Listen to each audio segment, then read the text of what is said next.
No estáis solas. Romped vuestro silencio. Queremos y podemos ayudaros. Así conclúe Rompe tu silencio, un vídeo elaborado pola Garda Civil enmarcado na campaña contra a violencia de xénero.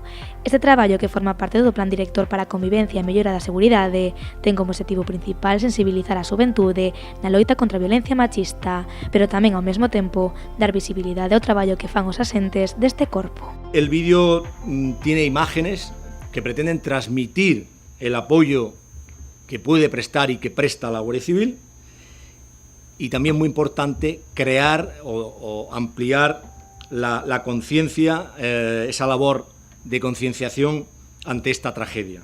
A educación é a base na loita contra a violencia de xénero. Por iso a Garda Civil tensa programadas para o primeiro trimestre de 2020 150 novas charlas que se impartirán en diferentes centros escolares, porque este é, sen dúbida, un problema que afecta a toda a sociedade.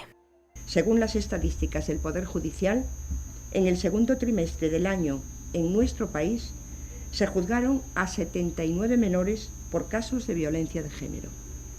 Esta cifra se incrementó en un 12% con respecto al mismo periodo del año 2018.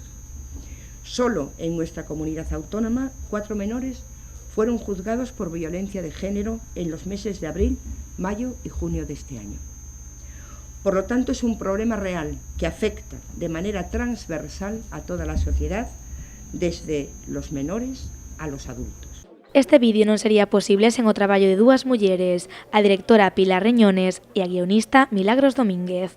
Ambas as dúas recibiron un distintivo polo seu gran traballo.